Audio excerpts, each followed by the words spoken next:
Ce jeudi 6 juillet 2023, dans les colonnes de son magazine Est par Sophie Davant, l'animatrice est revenue, non sans émotion, sur son départ d'affaires conclu sur France 2 pour Europe 1 à la rentrée prochaine. Une décision prise après de nombreuses nuits blanches. Le numéro 17 du magazine Est par Sophie Davant est en kiosque ce jeudi 6 juillet 2023.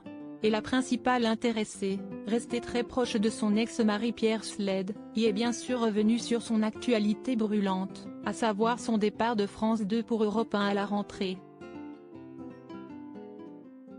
Moi qui imaginais volontiers mon avenir plutôt à la radio, j'étais aux anges.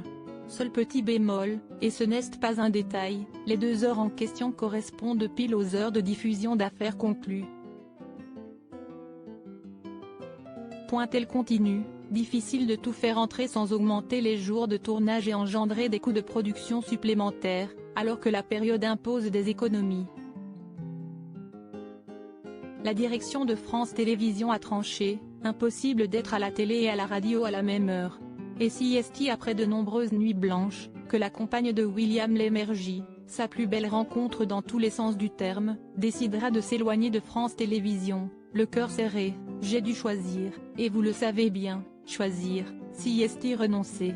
Il y a quelques semaines, si au micro de sa propre émission sur M Radio, à laquelle elle prêtait sa voix pour une ultime émission, que Sophie Davant s'était ouverte pour la première fois sur son départ prochain, au profit de Julia Vignali. Si vrai que j'ai pris une décision lourde, courageuse je crois, et certainement difficile de changer de route et de défi professionnel au bout de 6 ans d'affaires conclues, une émission qui est entrée dans le cœur des Français. Du mouvement chez France Télévisions. Si Julia Vignali rejoindra les acheteurs et commissaires-priseurs de France 2 d'ici quelques semaines, elle n'est pas la seule à jouer aux chaises musicales. Télématin, qu'elle co-animait avec Thomas Soto jusqu'à sa dernière, durant laquelle elle a reçu un étonnant cadeau, comptera désormais sur la présence de Marie Portolano, jusque-là sur M6 et récemment vue dans Aidons nos fermes. Côté jeux télé, Laurence Boccolini a annoncé son départ de Tout le monde veut prendre sa place, véritable casse-tête pour le groupe qui lui cherche activement un ou une remplaçante.